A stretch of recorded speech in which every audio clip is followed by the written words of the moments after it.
और उसमें काइट भी एक संस्थान के रूप में स्थापित होता है। लेकिन पहले दिन से ही संस्थान के द्वारा क्वालिटी पे फोकस करने का जो कार्यक्रम चला, आज उसके परिणाम हम सबके सामने हैं। 25 वर्ष के शानदार यात्रा काइट की को अन्य संस्थानों से अलग एक नई पहचान दिलाया। और मुझे बहुत अच्छा लगता है, एक तरफ जब मैं एपीजे अब्दुल कलाम से जुड़े हुए, एकेटीयू से जुड़े हुए, जो टेक्निकल यूनिवर्सिटी जहां से आपका एफिलिएशन है, विश्वविद्यालय से जुड़े हुए तमाम इंजीनियरिंग संस्थान बंद के कगार पर है, वहीं पर हम लोगों के सामने सिफारिश आती है कि काइट में एडमिशन हो जाए हमारा, तो हमें बहुत अच्छा रहता है। ये चीजें दिखती है कि समय के अनुरूप जो अपने आप को ले चलता है,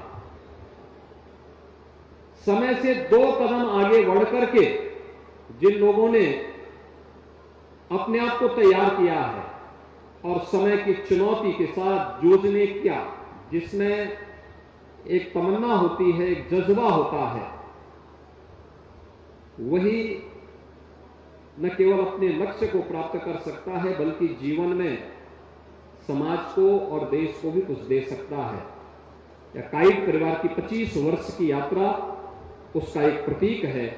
सचमुच इसके लिए अतुल जी और उनकी पूरी टीम बधाई के पात्र है कि उन्होंने शानदार तरीके से केवल एक कॉलेज और एक संस्थान नहीं खोला, बल्कि कॉलेज और संस्थान को भारत के योग्य नागरिकों की एक टीम, एक फौज खड़ी करने का एक मादा भी उन्होंने अपने अंदर तैयार किया और अपने सभी ट्रस्टीज को इसके लिए तैयार किया। आज उसका प्रतिफल हम सबके सामने देखने को मिल रहा है। अभी मैंने विद्यालय के इंफ्रास्ट्रक्चर को देखा, इससे पहले भी मैं एक बार पहले भी आया था, लेकिन उस समय एक राजनीतिक कार्यक्रम में आया था, चुनावी सभा में आया था। आज फिर मैंने जब यहां पर आया तो मैं एक वर्कशॉप में गया। याद करिए, आज से 25 वर्ष पहले केवल 3 डिग्री कोर्स के साथ काइट प्रारंभ हुआ, मैकेनिकल, इलेक्ट्रॉनिक्स और कंप्यूटर साइंस। और अब तो एक लंबी श्रृंखला न केवल एकेटीयू से एफिलिएटेड तमाम कोर्सेज यहां पर संचालित हो रहे हैं, बल्कि अभी मैंने देखा स्पेस साइंस में, मुझे लगता है पहला संस्थान होगा प्रदेश का जहां पे स्पेस साइंस के बारे में भी एक नए पाठ्यक्रम के साथ संस्थान ने अपने आप को तैयार किया। रोबोटिक साइंस में, ड्रोन टेक्नोलॉजीज में डिग्री के पाठ्यक्रम को संचालित करने के लिए भी अपने आप को न केवल तैयार किया बल्कि उसको संचालित भी कर दिया। मैं बहुत पहले से एकेटीयू से इस बारे में कहता रहा हूं और मैंने स्वयं भी एकेटीयू टेक्निकल यूनिवर्सिटी के कुलपति जी को इस बारे में कहा कि न्यू एज कोर्सेज को लेकर के हमें चलना होगा, क्योंकि अगर न्यू एज कोर्सेज नहीं आएंगे हम टेक्नोलॉजी में पिछड़ जाएंगे। हमारे युवा कार्य की तलाश में भटकते रह जाएंगे। याद करिए, जिन लोगों ने ये इंजीनियरिंग संस्थान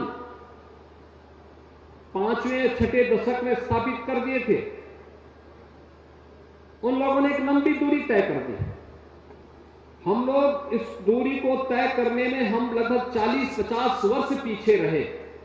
परिणाम क्या रहा? उसका प्रभाव प्रदेश की इकोनॉमी पे पड़ा। प्रदेश पिछड़ता गया, अव्यवस्था और अराजकता का शिकार होता गया। जब डेवलपमेंट एजेंडे का हिस्सा नहीं होता है तो परिवारवाद और जातिवाद उसमें हावी होती है, गुंडागर्दी हावी होती है, अव्यवस्था और अराजकता हावी होती है, और फिर इसकी चपेट में पूरी व्यवस्था को होना पड़ता है।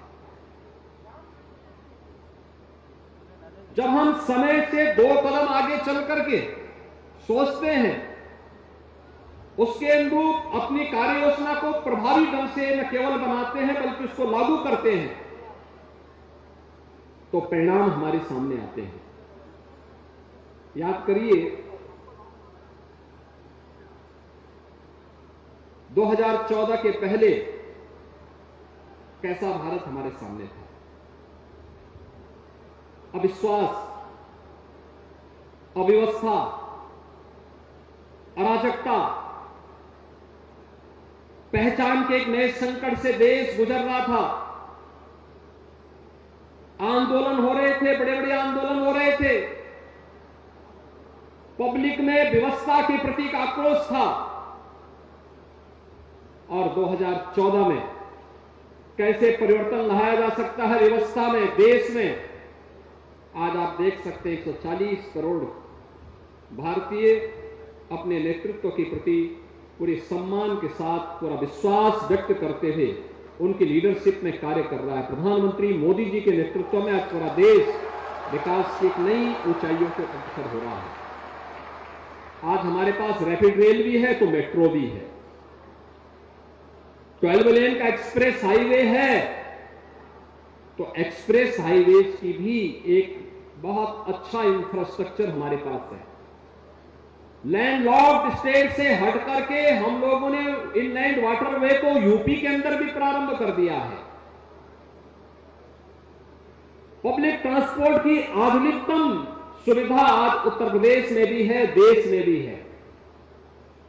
डेडिकेटेड फ्रेट कॉरिडोर हो, इसकी भी सुविधा है। लॉजिस्टिक आज की आवश्यकता है, इस दिशा में भी नए नए प्रयास प्रारंभ हुए हैं। युवाओं के लिए रोजगार सृजन की अनेक कार्यक्रम प्रारंभ हो, इस पीएम स्टार्टअप की योजना है, पीएम स्टैंडअप की योजना है, डिजिटल इंडिया के कार्यक्रम है। ये सभी कार्यक्रम के साथ साथ उन्हें भले ही पैसा पुश्तैनी उनके पास हो न हो, लेकिन पीएम मुद्रा की योजना हमारा डिग्री लेकर के आने वाले युवा के लिए तैयार है, जिससे वो अपना स्टार्टअप स्थापित कर सके। शासन ने अनेक ऐसे कार्यक्रम चलाए जो आज युवाओं के लिए भी, महिलाओं के लिए भी, अन्नदाता किसानों के लिए भी, श्रमिकों के लिए भी, समाज का प्रत्येक तबका, व्यवसायियों के लिए भी, उद्यमियों के लिए भी, समाज के हर एक तबके को समान रूप से महत्व देते हुए आगे बढ़ाने के परिणाम हम सबके सामने देश के अंदर भी आए हैं। तो पिछले 6-6.5 वर्ष के अंदर उत्तर प्रदेश के अंदर 25 करोड़ जनता की सेवा करते हुए हम लोगों को भी इस चीज का एहसास हुआ। 6.5 वर्ष पहले उत्तर प्रदेश का नौजवान अपने को उत्तर प्रदेश का कहने में संकोच करता था। पहचान का एक संकट था। पर्व और त्योहार शांतिपूर्ण तरीके से नहीं मनाए जा सकते थे। सरकारें समस्या का समाधान करने की बजाय स्वयं में एक समस्या थी।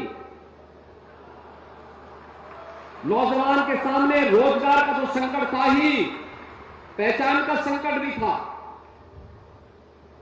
लेकिन नौजवान साथियों, इन 6.5 वर्ष में आज उत्तर प्रदेश में कह सकता हूं, इस बारे में कह सकता हूं, उत्तर प्रदेश के किसी भी नौजवान के सामने, उत्तर प्रदेश के किसी भी नागरिक के सामने आज के दिन पर अपना पहचान का संकट नहीं है। आज वो ये नहीं कह सकता है, आज छुपा नहीं सकता है कि मैं यूपी का नहीं हूं, बल्कि बहुत सारे लोग ऐसे हैं जो यूपी के नहीं हैं, लेकिन जब अब पहचान देने की आवश्यकता पड़ती है कहते हैं साहब हम यूपी के हैं, कहते हैं। ये पहचान के संकट से मुक्त करने के साथ साथ अब हम लोगों ने अपनी जो योजना आगे बढ़ाई, कार्यक्रम को आगे बढ़ाया गया। इंफ्रास्ट्रक्चर के बाद प्रदेश में टेक्नोलॉजी का बेहतरीन उपयोग करते हुए पीएम डिजिटल मुहिम से प्रेरणा लेते हुए जिस कार्यक्रम को हम आगे बढ़ाए, आज उसका परिणाम हम सबके सामने है। और किस रूप में यूपी इन्वेस्टमेंट के सबसे अच्छे डेस्टिनेशन के रूप में अपने को स्थापित कर सके। ईज ऑफ डूइंग बिजनेस में यूपी देश के अंदर पहले और दूसरे नंबर की लड़ाई लड़ सके। 14वें स्थान से हम पहले और दूसरे नंबर पर आ जाएं। यूपी देश के अंदर की 8वीं 10वीं अर्थव्यवस्था से आज पहली दूसरी अर्थव्यवस्था के रूप में अपने आप को स्थापित करने की होड़ में खड़ा कर सके। यह एक नया यूपी, नए भारत का नया उत्तर प्रदेश हम सबको देखने को मिल रहा है। आपने अभी हाल ही में फरवरी 2023 में उत्तर प्रदेश के ग्लोबल इन्वेस्टर समिट को देखा होगा। हमने उस समय एकेटीयू से जुड़े हुए छात्रों को भी इसके साथ जोड़ा था, आईआईएम के छात्रों को जोड़ा था, अपने अन्य तमाम इंस्टीट्यूशन से जुड़े हुए छात्रों को भी इस अभियान के साथ जोड़ा था। उत्तर प्रदेश शासन से जुड़े हुए पूर्व नौकरशाहों को हम लोगों ने विभिन्न संस्थानों में भेजा था। ये इन्वेस्टमेंट समिट का मतलब क्या है? ये केवल निवेश नहीं है, इसके पीछे का एक हेतु भी है। ये जो युवा डिग्री लेकर के आएगा, इसको नौकरी के लिए कहीं और जगह ना जाना पड़े, अपने ही जनपद में, अपने ही क्षेत्र में, अपने ही लोगों के बीच उसके लिए नौकरी, रोजगार, स्टार्टअप स्थापित करने के लिए इस प्रकार का एक प्लेटफॉर्म सरकार उसको उपलब्ध कराने जा रही है। और आपने देखा होगा, जिस उत्तर प्रदेश में कोई आना नहीं चाहता था, जिसने निवेश किया था जो 6 वर्ष पहले, उसको भी समेट करके जा रहा था। आज परिणाम क्या है? मात्र 6 वर्ष में उत्तर प्रदेश के ग्लोबल इन्वेस्टर समिट में 38 लाख करोड़ रुपए के निवेश के प्रस्ताव मिलते हैं। 38 लाख का मतलब 1 करोड़ 10 लाख नौजवानों के लिए सीधे सीधे नौकरी की गारंटी। 1 करोड़ 10 लाख नौजवानों के लिए और आप जैसे डिग्रीधारी नौजवानों के लिए नौकरी की गारंटी। उस नौकरी की गारंटी के साथ सरकार आपके पास इस इन्वेस्टमेंट समिट को लेकर के आई थी और आज उसके परिणाम हमारे सामने देखने को मिल रहे हैं। काइट जैसे संस्थान आज न्यू एज कोर्सेज के साथ आगे बढ़ करके अपने युवाओं को तैयार कर रहे थे। मैं इस बात को देखता था, बहुत दिनों से मैं इस बात का इंतजार कर रहा था, बल्कि मैंने एकेटीयू के कुलपति जी को इस बारे में कहा था। मैंने कहा हमें स्पेस साइंस का कोर्स भी प्रारंभ करना चाहिए। मेरी भारत सरकार की विज्ञान एवं टेक्नोलॉजी के जो मंत्री हैं डॉक्टर जितेंद्र सिंह जी से मेरी इस बारे में चर्चा हुई। मैंने कहा ये कोर्स दक्षिण भारत में है, अच्छा है, लेकिन उत्तर भारत के युवा भी, उन्हें उत्तर भारत में ये सुविधा प्राप्त हो। और आज मुझे बहुत अच्छा लगा, मैं अतुल जी आपको और आपकी पूरी टीम को धन्यवाद दूंगा कि स्पेस साइंस से संबंधित पाठ्यक्रम आपने यहां प्रारंभ किया। ड्रोन टेक्नोलॉजी आज ढेर सारी संभावनाएं हैं, पूरा देश और पूरी दुनिया इधर जा रही है।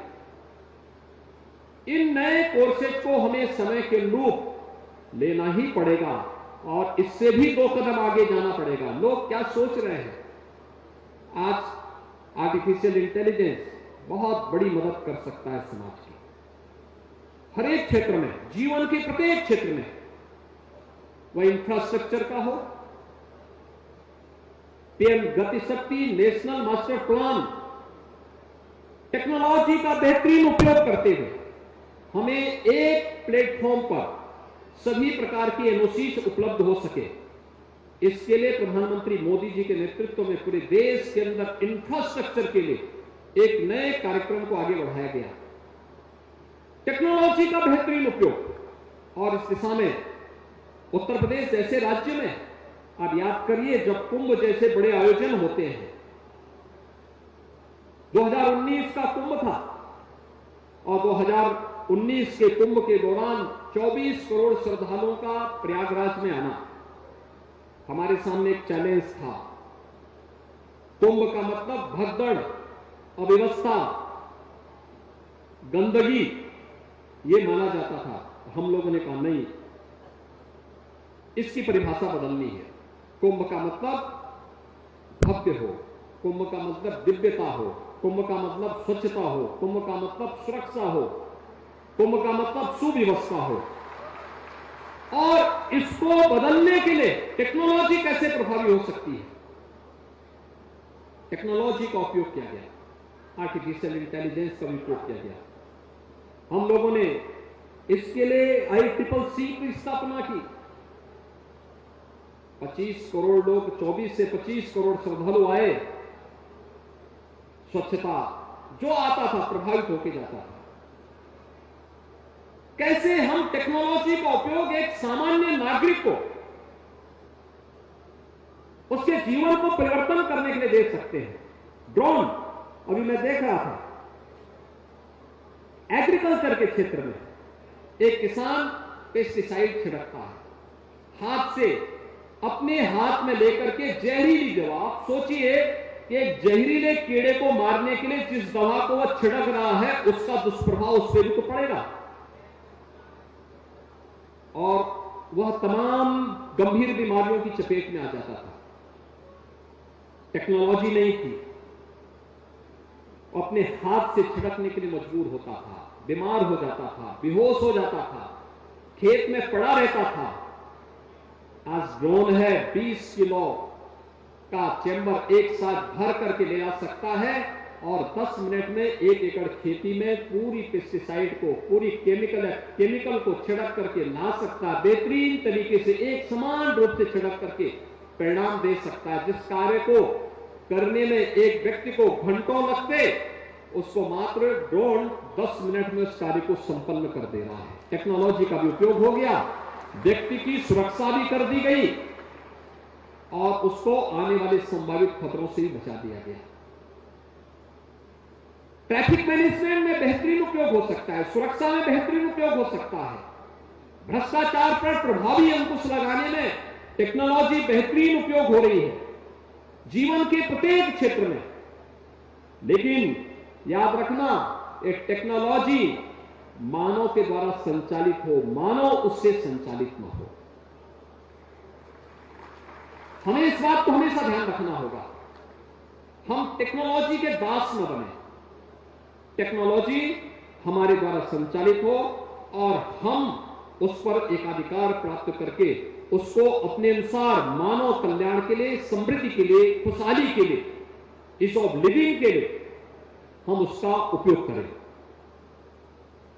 मुझे लगता है कि यह आज की आवश्यकता है। दुनिया के जितने बड़े सीओज हुए हैं, सबने इस बात को हमेशा महसूस किया, टेक्नोलॉजी आवश्यक है, लेकिन टेक्नोलॉजी को हम अपने अनुरूप, अपने और समाज के अनुकूल बनाने का प्रयास करें, उसका गुलाम बनने का कभी प्रयास न करें। आज मैं देखता हूं अक्सर अपने युवाओं को, वह प्रतिभा से संपन्न है, ऊर्जा से उत्प्रोत है, उसमें सब कुछ करने की सामर्थ्य है। और वैसे ही नहीं कहा हमारे ऋषि मुनियों ने, उन्होंने इस बारे में हमेशा कहा कि अयोग्यो पुरुषो नास्ति योजकः तत्र दुर्लभः, यानी कोई अयोग्य नहीं है। और हमारा युवा तो भरपूर ऊर्जा से भरपूर है, प्रतिभा से भरपूर है, जहां कहीं भी गया है दुनिया में उसने सफलता के नए झंडे गाड़े हैं, देश में भी दुनिया में भी। उस युवा के लिए आज के परिप्रेक्ष्य में हम कौन सा कार्यक्रम आगे बढ़ा सकते हैं, ये आवश्यक है। और इसी दृष्टि से सरकार ने भी अनेक कार्यक्रम आगे बढ़ाए हैं। हम स्वामी विवेकानंद स्कीम के अंतर्गत प्रदेश के अंदर 2 करोड़ युवाओं को टैबलेट स्मार्टफोन देने का कार्य कर रहे हैं, तकनीकी दृष्टि से सक्षम हो सके। लेकिन टैबलेट और स्मार्टफोन पाठ्यक्रम की दृष्टि से है, पाठ्यक्रम के अनुकूल और शासन की योजनाओं की जानकारी आपको उपलब्ध हो सके। दिन भर उसी टैबलेट स्मार्टफोन पे ही खर्च करने की बजाय हमें कुछ मैनुअली भी कार्य देखने का अभ्यास करना चाहिए। अक्सर होता क्या है, जब हम कैलकुलेटर के और अपने स्मार्टफोन के ज्यादा दास बनते हैं तो किसी दुकान में गए, किसी संस्थान में गए, वहां पे फिर जब जोड़ घटाना प्रारंभ होता है तब उसके सामने समस्या खड़ी होती है। इसलिए हमें उस पर भी ध्यान देना होगा। आज की आवश्यकता है कि टेक्नोलॉजी हमारे द्वारा संचालित हो, हम उसके द्वारा संचालित हो। हम रोबोट नहीं, मनुष्य रोबोट नहीं बन सकता। रोबोट को अपनी सुविधा के अनुसार संचालित करने की सामर्थ्य हमारे पास हमेशा बनी रहनी चाहिए और ताकत हमारे पास होनी चाहिए। दुनिया आज इस दिशा में सबसे ज्यादा चिंता दुनिया के सीईओज के सामने इसी बात को लेकर के है कि हम अब टेक्नोलॉजी को किस स्टेज तक और आगे बढ़ा सकते हैं। और काइट ने एक योग्य योजक के रूप में अपने दायित्व का निर्वहन किया है। 25 वर्ष की शानदार यात्रा के लिए काइट परिवार को मैं हृदय से बधाई देता हूं। जिन छात्रों को आज यहां डिग्री मिली है, बीटेक की भी, एमटेक की भी, बी फार्मा की भी, एम फार्मा की भी, एमसीए की भी, मैं देख रहा था उनके मन में एक जज्बा था। वे छात्र बहुत सारे यहां आ भी नहीं पाए थे, लेकिन उन छात्रों ने अच्छा किया। काइट जैसे संस्थान से उन्होंने अपनी डिग्री ले ली और डिग्री लेकर के आज वे अपने नए जीवन में प्रवेश कर रहे हैं। कैरियर काउंसलिंग का भी एक संस्थान यहां पे यह संस्थान चला रहा है और कैरियर काउंसलिंग के माध्यम से बहुत सारे छात्रों का प्लेसमेंट हुआ होगा, बहुत सारे लोग अपना स्टार्टअप स्थापित करेंगे और प्रदेश में तो बहुत संभावनाएं हैं। हम एक फार्मा पार्क लेके आ रहे हैं। प्रदेश में फार्मा के क्षेत्र में असीम संभावनाएं हैं, हर एक क्षेत्र में असीम संभावनाएं हैं। प्रदेश में हम डिफेंस कॉरिडोर की स्थापना का कार्य भी कर रहे हैं। अलग अलग क्षेत्र में प्रदेश कार्य कर रहा है। केंद्र और राज्य सरकार की सभी योजनाओं के साथ जुड़ करके हमें अपनी प्रतिभा का बेहतरीन मंच वहां पर हम शासन जहां आपको उपलब्ध कराएगा, वहीं साथ ही साथ अपनी प्रतिभा को जितना मेहनत कर सकते हैं उसके लिए आप करेंगे तो उसके परिणाम आपके लिए भी, प्रदेश के लिए भी और देश के लिए भी होने चाहिए। याद रखना, हम सब कुछ करें, लेकिन हमारे सामने हमेशा हमारा देश और हमारा समाज हमारी प्राथमिकता का हिस्सा होना चाहिए। नेशन फर्स्ट, राष्ट्र पहले है, राष्ट्र पहले है, फिर समाज उसके बाद में आएगा, परिवार तब तीसरे नंबर पर और मेरा स्वयं का ही चौथे नंबर पर। जिस दिन इस लक्ष्य को लेकर के हम चलेंगे तो प्रधानमंत्री जी के विजन के लोग 2047 में भारत को दुनिया के एक विकसित देश के रूप में स्थापित करने से कोई ताकत रोक नहीं पाएगी, क्योंकि दुनिया की सबसे अच्छी और सबसे युवा शक्ति हमारे पास है, हमारे देश के पास है। इसमें कोई संदेह नहीं होना चाहिए। आप सबके प्रति मेरी शुभकामनाएं। जय हिंद।